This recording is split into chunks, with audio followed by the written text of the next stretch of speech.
The Carpenters, known for their angelic melodies and heartfelt lyrics, had an undeniable effect on music history. That's why when Paul McCartney, one of the legendary Beatles masterminds, talked about the sibling duo, it immediately sparked interest. Was it admiration, surprise, or something completely unexpected? Stay tuned, because McCartney's revelation might just change the way you see them forever. But to fully understand McCartney's point of view, we need to go back and look at how the Carpenters began as a brother-sister duo called Karen and Richard. Karen had an amazing voice, and Richard was a talented musician and composer. During their 14-year career, they put out 10 albums and many hit songs. Like many famous people, the Carpenters had strong ties to California. Their old house in Downey became a source of conflict between its new owners and the duo's loyal fans, but the Carpenters weren't upset about it. Richard and Karen were born in New Haven, Connecticut, in the 1940s into a typical middle-class family. Even though they became famous all over the world, their hometown didn't make a big deal about it. Interestingly, Richard's music career started right there in New Haven, long before he became famous. In high school, he formed a band with friends and played local gigs and showed off his skills. In 1963, he even recorded an album with a friend. In the same year, the Carpenter family packed up and moved to California. Richard was destined for a career in music. He started playing the accordion at age 4 and the piano at age 8, and his music teacher thought he was a child prodigy. Karen, on the other hand, didn't share her brother's love of music at first. She played the accordion but wasn't really into it. Instead, she was a tomboy who loved baseball and looked out for her brother when he was hurt. Kids in the neighborhood picked on him. Karen was a huge baseball fan and knew all the stats. She loved playing army with her friends in the park and even had a toy machine gun. Music wasn't her main focus, but by the time she was 19, she had developed an amazing contralto voice. The Carpenter family moved to Downey, California, partly because their father Harold didn't like the cold winters in New England, and partly because their mother Agnes thought it would be great for Richard's music career. Karen, who was only 13, felt left out and thought that the move was only for Richard's benefit, which made her feel unimportant. Even though she felt lost, Karen eventually found her own way in California while Richard worked on his career. Karen surprised everyone by discovering her talent. She started playing the drums in high school, which was unusual at the time because drums were thought to be a boy's instrument. Karen's determination.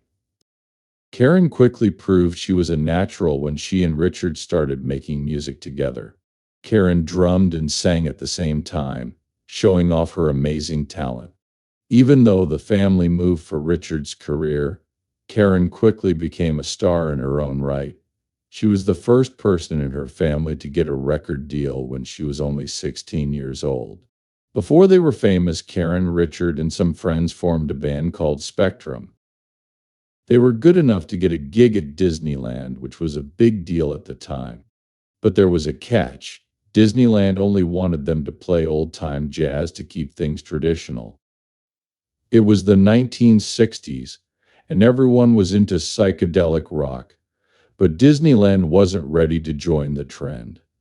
Richard and his bandmate John Bettis were young and stubborn, so one night while they were playing at a club, the crowd started asking for popular rock songs from the time, even though their boss told them not to. Victor Gutter gave in and played Light My Fire by The Doors. The song's strong lyrics didn't fit with the conservative atmosphere, so Gutter fired them for breaking their agreement. They were upset about losing their job, but instead of letting it go, they used their anger to write a song about Gutter. They called it Mr. Gutter, which was a not-so-subtle jab at their former boss. Looking back, Richard admitted they were wrong, but he later realized how lucky they were to have had the opportunity to work with Gutter. and admitted that breaking the rules had been a mistake. After their time at Disneyland, Richard and Karen joined forces with another musician, Wes Jacobs, to form the Richard Carpenter Trio. They later changed their name to the Carpenters. Wes was still with them when they made their first major TV appearance on the All-American College Show, performing a cover of Dancing in the Street. That performance was the start of. In the 1970s, when they first became famous, they signed with A&M Records. But their first album didn't do very well. That all changed when they released Close to You, which became a huge hit. Karen's beautiful voice got more attention than Richard's piano playing. As Karen rose to fame, she started hanging out with other famous people. One of her famous friends was British singer and actress Petula Clark. The two of them even went to see Elvis Presley perform. Elvis invited them backstage to his dressing room after the show because he was so charming. He reportedly flirted with both Karen and Petula at the same time. Karen, who was young and inexperienced, didn't notice, but Petula did, and she quickly pulled Karen out of the room, leaving Elvis laughing at the scene. Karen's story about meeting Elvis was a bit confusing. She couldn't say exactly when it happened. She only said it was when he was at his best later in. People didn't know what to believe when she said in another interview that she had met him more than once. The Carpenters had a reputation for being clean and wholesome. They were seen as the perfect all-American duo because they didn't drink, smoke, or do anything else crazy. But behind the scenes, they were just normal people like everyone else. In an interview, they said they hated being stuck in that squeaky clean image because they felt stuck between the free-spirited 1960s and the strict expectations of conservative. Even though they had sexual relations with other people before getting married and using marijuana, they kept up the good-natured image that fans expected. Even President Richard Nixon admired them, seeing the Carpenters as a symbol of traditional American values in a time of social and political change. To many, they stood for comfort and stability. Nixon was such a fan that he invited them to perform at a formal dinner for the German leader after their show. Richard didn't fall for it. He saw through the image and wanted people to know the truth. They weren't just a clean-cut symbol of American ideals, sure. They seemed polished compared to the wild rock bands of the time, but they were real people with thoughts, struggles, and beliefs. And behind Karen's seemingly perfect life, there was a much darker reality. You see, despite her bubbly personality, she struggled deeply with. As a teenager, she felt more and more self-conscious about her weight and started dieting to lose it. This led to her developing anorexia, a battle that would take up a lot of her life. According to the documentary Little Girl Blue, Karen started dieting when she was young. After high school, she stuck to a strict plan that helped her drop from 145 pounds to 120 pounds. At first, it didn't seem like a big deal because she was still eating and staying the same weight. But over time, her worries about her. Karen's friends told her she looked great, but she couldn't stop losing weight until she was only 110 pounds. Her family started to notice something was wrong, and Karen tried to hide how little she was eating by giving away her food instead of eating it herself. Her friends got worried, but they didn't know how to help because eating disorders weren't well understood at the time, so it took years for Karen to get the help she needed. Friends who didn't know much about anorexia would tell her to eat more, but Karen continued to shine even after meeting Paul McCartney, a musician she and Richard both admired. At first glance, McCartney and the Carpenters seemed to have a few things in common. They both made soft rock music. But don't be fooled below the gentle sound. Both were incredibly skilled. The Carpenters were versatile musicians who loved the Beatles. They even covered some of their songs like Ticket to Ride and Help. Their versions didn't change the originals, but they showed how much they admired the Fab Four. It was also a way for them to connect with other Beatles fans. Richard Carpenter once talked about how he reimagined the Beatles' Yesterday as a tender ballad, getting praise for his new take on the song on their website. Richard said that he and Karen signed a deal with NIM Records in 1969. Their first album mixed their new style with sounds from bands like the Mamas and the Papas, We Five, and the Beach Boys. The album included a cover of Ticket to Ride, which Richard called one of the Beatles' best songs. He thought that many of their upbeat songs could turn into beautiful ballads if they were thought about together. Change the tempo, chords, and melody of Tickets to Ride to make it feel slower and more sad. Karen's voice brought it all together, especially her deep, poignant delivery on certain notes like Care, which gave the song more emotional depth. Richard saw the sadness in the lyrics and brought it to life through the arrangement. He even said that their version of Tickets to Ride foreshadowed their later hit, They Longed. The ending of Ticket to Ride had a lush 4-part harmony overdubbed to create 12 voices on the phrase, Think I'm Going to Be Sad. It was almost like a sneak peek at the iconic doubly sound that would become so memorable and close to you. The way Richard linked those two songs was nothing short of fascinating. The original Beatles version of Ticket to Ride was a huge hit, topping the charts in the US and staying there for an impressive 8 years. Help, the album from which this song came, was an even bigger hit, staying at the top of the album charts for an amazing 46 weeks. When the Carpenters released their version of Ticket to Ride, it did pretty well, reaching number 54 on the charts. It wasn't a big hit, but it stayed on the charts for a while. Interestingly, the song's modest success led them to make a big decision. They changed the name of their first album from Offering to Tick to Ride. The album reached number 150 on the Billboard 200, which is a good showing for a new act. Most people still liked the Beatles' original version better. It was tough to compete with the legends. However, the Carpenters and Paul McCartney did meet in the 1970s, and it wasn't because of Ticket to Ride. In 1974, the Carpenters called Paul McCartney to tell him how much they loved his new song, Jet. It was an unexpected meeting, but it showed how great music can bring people together. They met again in Manchester when Paul McCartney invited the Carpenters to work with him on his brother Michael's album at Strawberry Studios. He took the time to meet Karen and Richard, who were big fans of his. Karen had the best female voice in the world, Paul said, and when Karen and Richard got to the studio, Paul was singing at the top of his game. They praised each other's work, signed albums, and watched Paul work. According to Ray Coleman, Karen might have been on the project if it wasn't a rock album. Paul McCartney had his ups and downs. After a few solo hits, critics weren't too fond of his music.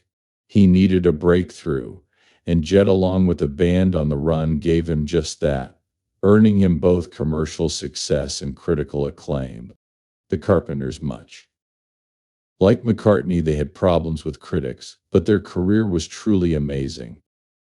From 1970 to 1976, they had 3 number 1 hits in the US and 21 songs in the top 40. In the mid-1970s, they were at the top of the pop music world, right next to Paul McCartney. But as the 1980s came on, their popularity began to fade, and personal problems for both Richard and Karen played a big role in ending their relationship. NPR once called Richard Carpenter a workaholic because he was always on tour and the stress of performing never seemed to go away. To help him sleep, doctors gave him Quaaludes, which he even shared with his band girlfriend.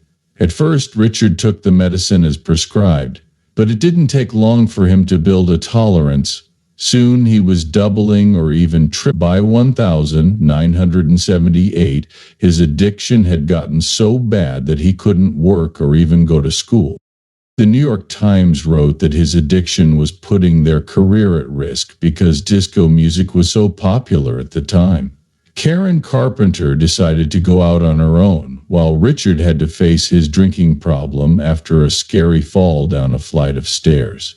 He had a moment of clarity and decided to go to rehab for 6 weeks, where he finally stopped drinking for good. Karen, on the other hand, had a lot going on in her life.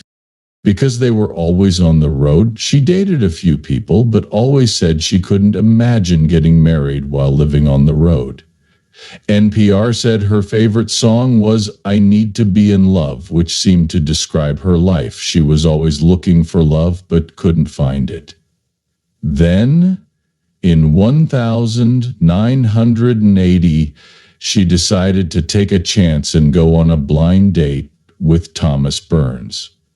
At 39, he was good-looking, successful in real estate, and he dropped out of school at 13 and went on to have a successful career. Karen was deeply in love with him, but her friends couldn't shake the feeling that something wasn't right. Despite their worries, Karen decided to marry him anyway. Just before the wedding, Burroughs revealed that he had a vasectomy, which made it almost impossible for them to have children, which was a dream Karen had always had. She felt shocked and betrayed when she found out. He had kept this from her the whole time they were dating. Karen wanted to call off the wedding, but her mother Agnes wouldn't let her. Agnes had already paid for most of the wedding and insisted they go through with it because the invitations had been sent.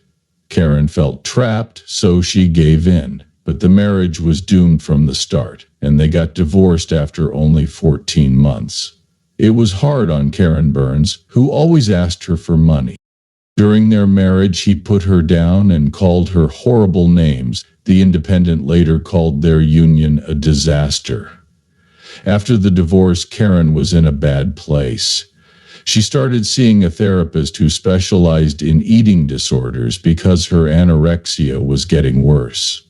By that time, she was going to extremes, using a lot of laxatives and even taking 10 thyroid pills a day, even though her thyroid was fine. Mitchell had lost a job. At the time, her family wasn't very supportive of therapy because they didn't fully understand mental health problems like anorexia. Richard, on the other hand, saw how badly Karen needed professional help. But even though she seemed to be trying, Karen wasn't eating right, was overworking out, and often made herself throw up. By 1982, her health was seriously worsening. She had lost a lot of weight and was so dehydrated that she could barely stay awake or even stand. Her housekeeper found her multiple times collapsed in her closet. Then, on February 4, 1983, everything came to a sad end when firefighters were called to Karen's home in Downey and found her unconscious in her closet.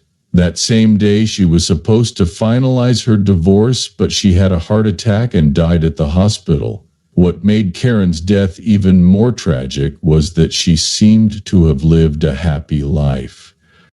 To be doing better the day before she went shopping for a new washer and dryer, had dinner with her parents at Big Boy, and then watched TV with them in the evening. It was a normal, quiet day that didn't give any clues about what was to come. Karen's death shocked the world, but reports from the Independent showed that she had been using ipecac syrup, a substance meant to make people vomit, when they were poisoned. In the 1970s, some women, including Karen, used it too.